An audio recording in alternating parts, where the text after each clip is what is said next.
देखिए green TV YouTube पर भी, बस सब्सक्राइब करें और बेल आइकन दबाएं।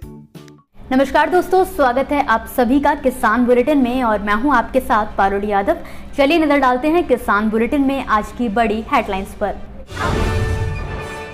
हरियाणा सरकार ने किसानों के लिए लिया बड़ा फैसला, प्रदेश में होगी जौ और बासमती चावल की कॉन्ट्रैक्ट फार्मिंग।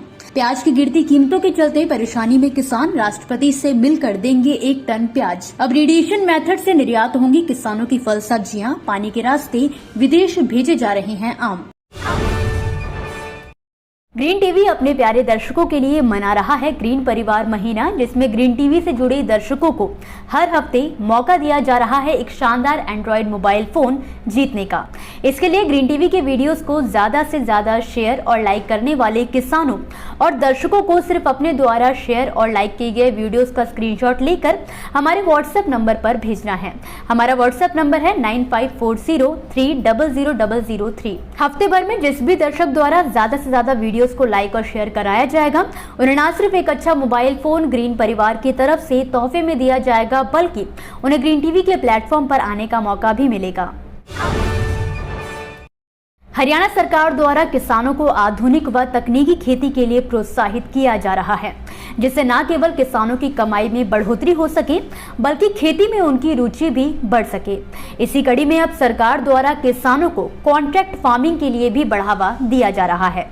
आपको बता दें कि हाल ही में हरियाणा के मुख्य सचिव संजीव कौशल ने कृषि विभाग के अधिकारियों को निर्देश जारी करते हुए कहा है कि प्रदेश में जौ की कॉन्ट्रैक्ट फार्मिंग को बढ़ावा देने के लिए किसानों को अधिक से अधिक प्रेरित किया जाए। इसके अलावा कपास की फसल पर संभावित पिंक वॉर्म यानी कि गुलाबी सुंडी के प्रकोप से बचने के लिए भी अभी से ही अभियान चलाने की तैयारी शुरू की जाए, क्योंकि पड़ोसी राज्य यानी कि पंजाब में पिंक वॉर्म आने की जानकारी मिल रही है। खबर की माने तो मुख्य सचिव बुधवार को राज्य खाद्य सुरक्षा मिशन कार्यकारी कमेटी की बैठक की अध्यक्षता कर रहे थे।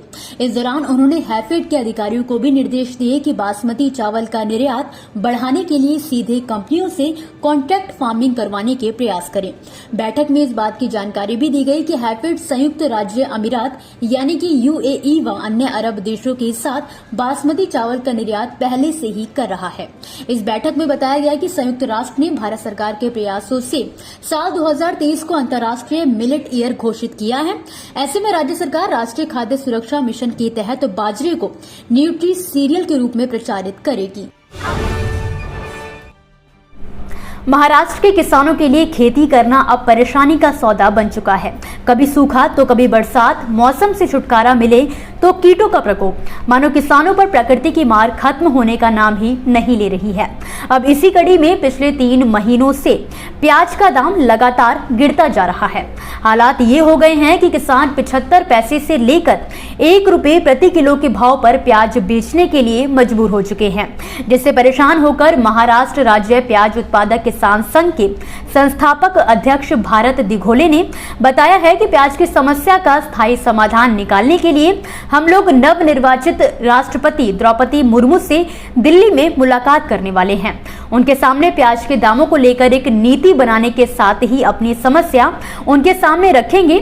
TV9 भारतवर्ष की रिपोर्ट के मुताबिक भारत दिघोले ने बताया है कि इस अवसर पर वो प्याज उत्पादक संघ की तरफ से राष्ट्रपति को 1 टन प्याज उपहार के तौर पर भी देंगे। इतना ही नहीं, किसानों का कहना है कि प्याज के दाम को लेकर एक नीति तय होनी चाहिए। प्याज के इंपोर्ट एक्सपोर्ट पर कोई नीति नहीं होने के कारण भी किसान कई साल से परेशान हैं। देश में सबसे ज्यादा प्याज का उत्पादन महाराष्ट्र में होता है और यहाँ के किसान ही परेशान रहते हैं। लगातार प्याज के दाम में गिरावट के कारण किसानों को करोड़ों रुपयों का आर्थिक नुकसान हो रहा है।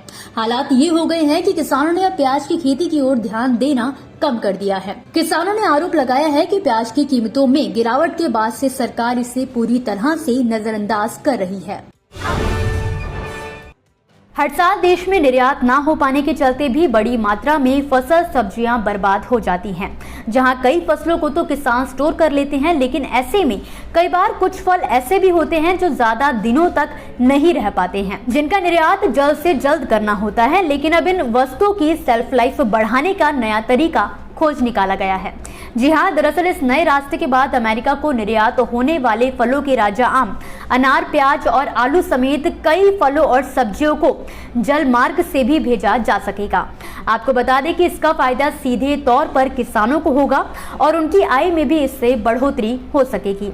दरअसल निर्यात के समय में भी कई बार रखरखाव के चलते फल सब्जियां खराब होने का डर बना रहता है, लेकिन रेडिएशन मेथड की मदद से आम की सेल्फ लाइफ बढ़ाने के बाद अब इसे जल मार्ग से भी भेजने की शुरुआत की जा रही है। हाल ही में भाभा परमाणु अनुसंधान केंद्र ने 16 टन आम पानी के रास्ते भेजा है, जो कि 25 दिनों के बाद मंजिल तक पहुंचा। बाढ़ के अधिकारी के मुताबिक अभी आम ठीक थे और वहां के लोगों ने केसर आम को हाथों हाथ लिया है। आपको बता दें कि इससे पहले इन फलों को केवल फ्लाइट से ही भेजने की व्यवस्था रही है। इस नई तकनीक के बारे में एक्सपर्ट का कहना कि एक तो इससे अनाज जल्दी खराब नहीं होते, दूसरा भंडारण के मुकाबले खाद्यान्नों के रखरखाव पर होने वाले खर्च में भी 8 गुना कमी आती है, जबकि अनाज और दालों में जो कीड़ों की समस्या होती है उससे भी रोका जा सकता है। इससे उपज की 1 साल तक सेल्फ लाइफ बढ़ाई जा सकती है।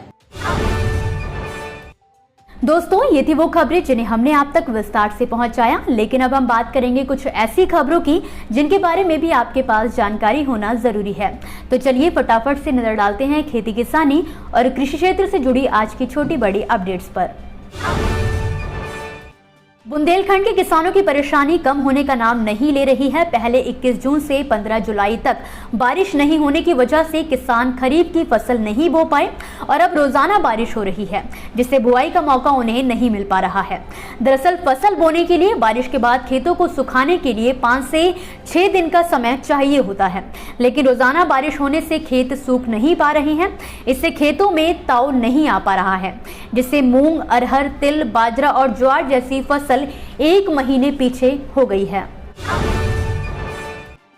दलहनी फसलों में महत्वपूर्ण स्थान रखने वाले चने की स्थिति इस साल काफी ज्यादा खराब है। पूरे सीजन इसकी बिक्री न्यूनतम समर्थन मूल्य यानी कि MSP से नीचे ही हो पाई है। अब भी दिल्ली से लेकर मध्य प्रदेश और राजस्थान तक की मंडियों में इसका भाव चढ़ नहीं रहा है। चने का MSP सरकार की तरफ से 5230 रुपए प्रति क्विंटल तय किया गया है, लेकिन अभी किसानों को तय कीमत से भी कम दाम पर चना बेचना पड़ रहा है। उत्तर प्रदेश सरकार के सूक्ष्म, लघु एवं मध्य उद्यम और निर्यात संवर्धन विभाग ने QApp के साथ एक समझौता किया है। इस कदम से दुनिया भर में मौजूद भारतीयों के लिए अपनी भाषा में खुद को अभिव्यक्त करने के लिए बनाए गए माइक्रो ब्लॉगिंग प्लेटफॉर्म द्वारा एक जिला एक उत्पाद पहल को बढ़ावा दिया जाएगा। इस MOU के तहत QApp ODOP उत्पादों को बढ़ावा देने और इससे जुड़ी जानकारी को ज्यादा से ज्यादा लोगों तक पहुंचाने के लिए 10 भाषाओं में मौजूद अपने मंच का इस्तेमाल करेगा। पंजाब में पिछले 18 सालों में 1805 किसानों ने आत्महत्या की है। केंद्रीय कृषि और किसान कल्याण मंत्री नरेंद्र सिंह तोमर ने लोकसभा में कांग्रेस सांसद सुरेश नारायण धनोरकर के एक सवाल का जवाब देते हुए इस बात की जानकारी दी। उन्होंने कहा कि साल 2000 और 2018 के बीच में राष्ट्रीय अपराध रिकॉर्ड ब्यूरो द्वारा कृषि आत्महत्या के 1805 मामले दर्ज किए गए थे। तो वहीं दूसरी ओर इसी बीच भारतीय किसान यूनियन के नेता सुखदेव सिंह कोकरी कला ने आरोप लगाते हुए कहा है कि भाजपा सरकार राज्य में किसान समुदाय की खराब स्थिति को कम करने की कोशिश कर रही है। महाराष्ट्र का रायगढ़ जिले में एक ऐसी सफेद प्याज उगाई जाती है जिसकी मार्केट में भारी मांग है और अब इसको GI टैग की मान्यता मिलने वाली है। अपनी मिठास की विशेषता वाले इस प्याज को न केवल GI टैग के लिए स्वीकार किया गया है, बल्कि पिछले सप्ताह राज्य पत्र में भी इसे प्रकाशित किया गया है। विभाग सफेद प्याज के लिए GI टैग प्राप्त करने की प्रक्रिया में शामिल ग्रेट मिशन ग्रुप कंसल्टेंसी के अध्यक्ष गणेश हिंगमायर ने कहा है कि इस प्याज से किसानों को सीधे लाभ मिलेगा, क्योंकि GI टैग के कारण इस पर प्रीमियम मूल्य लग जाएगा। इसी के साथ आज के किसान बुलेटिन की बड़ी खबरों में फिलहाल के लिए बस इतना ही। आप मुझे दीजिए इजाजत और देखते रहिए ग्रीन टीवी। नमस्कार। देखिए ग्रीन टीवी YouTube पर भी, बस सब्सक्राइब करें और बेल आइकन दबाएं।